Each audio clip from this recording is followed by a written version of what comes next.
What's up, y'all? It's your pal JB here on this brisk 2020 morning. Happy New Year.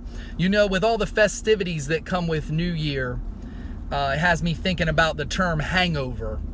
Now, while me, myself, I'm not hungover. I like regret-free living and I'm feeling great this morning. But despite the absence of obvious hangovers from drinking or partying or the late nights that usually come with New Year's, I want to talk to you about a different type of hangover.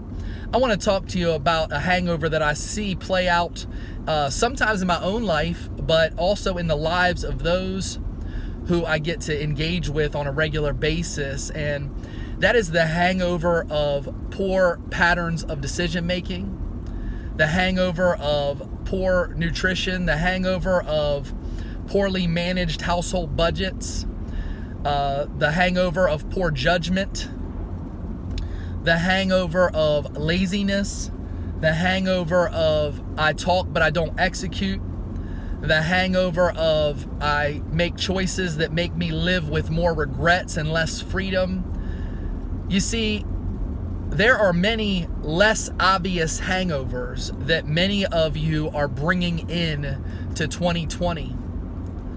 And I would encourage you to maybe spend a little less time talking about what you're going to do and what you ought to do in that cliche term resolution.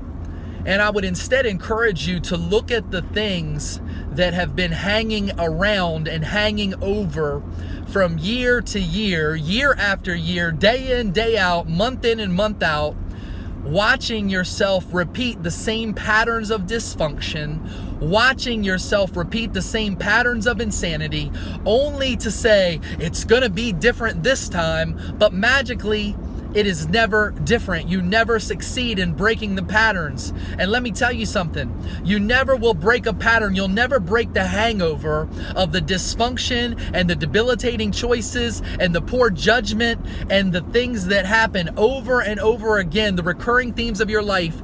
You never break that by willing yourself to try harder. You must disrupt the pattern. You must throw away the thinking. You must restore the right patterns of thought and beliefs about your identity.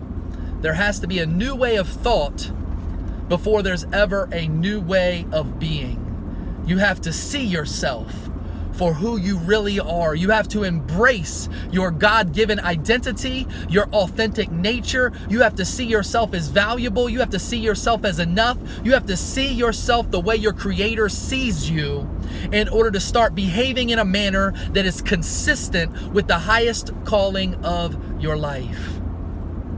And so my message this morning is, while many of you may have the obvious well-known symptoms of the hangover, beware of the not so obvious hangovers and patterns and dysfunction that you keep bringing year after year, decade after decade, even generation to generation. You know, many of you are living out the cyclical themes of dysfunction that began generations ago within your family.